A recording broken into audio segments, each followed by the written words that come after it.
Hi guys! So this is Archie, no? This will be our last vlog for this year, okay? At bago matapos ang taon, syempre hindi tayo papayag na hindi tayo makakapag-upload ng ating final vlog for this year. So, ano ang topic natin for our last vlog? It will be your traditional vaccine versus your mRNA vaccine. Yes, tama ka, no? Ang narinig mo ay mRNA vaccine. Ito yung vaccine na dinidevelop natin for your COVID-19. So, ano nga ba ang difference ng traditional vaccine sa ating mRNA? Okay, so simple lang ang difference natin. Unahin na natin ang ating traditional. So sa ating traditional vaccine, commonly ang binibigay dyan is yung weak or inactivated bacteria. No? Ito yung pinahina or weakened state ng ating pathogen or inactivated pathogen natin at yun ang binibigay sa ating traditional vaccine. In contrast sa ating tinatawag na mRNA vaccine. Sa ating mRNA vaccine, ito yung bago, no? Ito yung ginagamit ngayon sa ating COVID-19, no? For the development of your COVID-19 vaccine, mRNA, your messenger RNA ang ginagamit natin. So sir, ano po ba ang difference niya? Okay, so unahin natin ang tinatawag nating traditional vaccine. Dito muna tayo sa traditional. So sa ating traditional vaccine, as you can see, ang gagawin natin ay magbibigay tayo ng weakened or inactivated bacteria. Not enough to cause a disease condition, pero it is enough to trigger your immune system to stimulate your immune response. So magre-release siya ng T-cells producing your antibodies. So next time na magkakaroon ka ng pathogen, therefore your immune system has already developed antibodies, it will attack your pathogen, therefore destroying your pathogen. And that will be your traditional vaccine. Nakukuha? Okay, next. Syempre, you will have your mRNA. In your mRNA, this is your new vaccine. It is much more cost-effective in developing. Bakit? Kasi ang mRNA part lamang siya ng ating pathogen. And that part will be given to you and then it will stimulate your cell to produce your spike proteins. So, ano nga ba yung spike protein? Yung spike protein na yan, siya yung ma-recognize ng iyong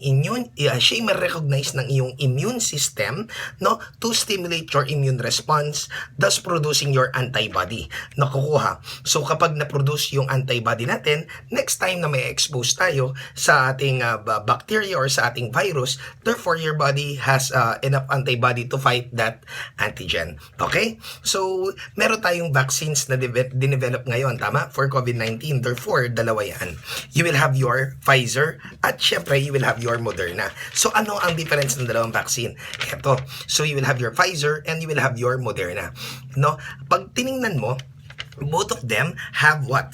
Guys, they have 95%, yung isa 94.5% ang kanilang effectivity rate.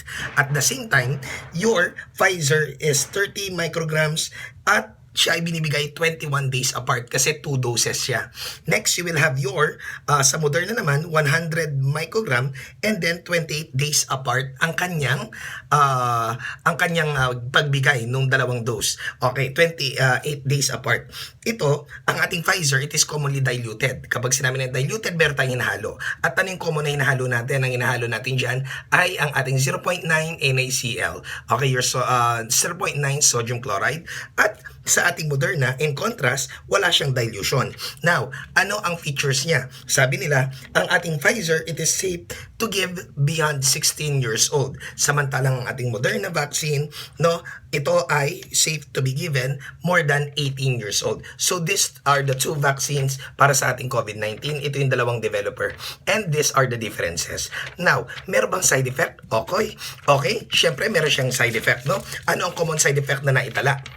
So, ang mga common side effects, nagkakaroon tayo ng short fever, nagkakaroon tayo ng headache, nagkakaroon tayo ng fatigue, sore arm, especially after the second dose. Bakit after the second dose, lumilitaw ang mga side effect? Kasi doon mas heightened ang ating immune system. Nakukuha kasi second dose na siya, therefore mas heightened ang ating immune system in producing the antibody, therefore in reacting with the vaccine, therefore doon mas karaniwan lumilitaw ang side effect. Pero tatandaan, commonly dapat hindi siya magde-develop ng kondisyon. Dapat hindi niya i-develop condition lalo na kung tama ang pagkaka-develop ng vaccine at kung tama ang administration nito.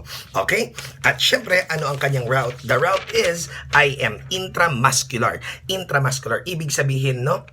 sa muscles ito ini-inject. Okay, no, 90 degrees ang ating insertion para sa muscle siya tatama. Therefore, always remember, bakit sa IM? Kasi larger ang volume na kayang itanggapin ng ating intramuscular, at the same time, mas mataas ang blood supply niya. Okay? Mas madaling ma-absorb ang ating vaccine. So, that's it. No, sana nabigyan ka ng linaw sa ating traditional vaccine versus our mRNA vaccine. Okay? So sana nakatulong yan. At syempre, Happy New Year sa inyo lahat. So this is Archie Alves. Yo, Alpha P. Yo, peace out guys. Happy New Year guys. At sana mas maganda ang ating year 2021. Yo, peace out guys. Ingat.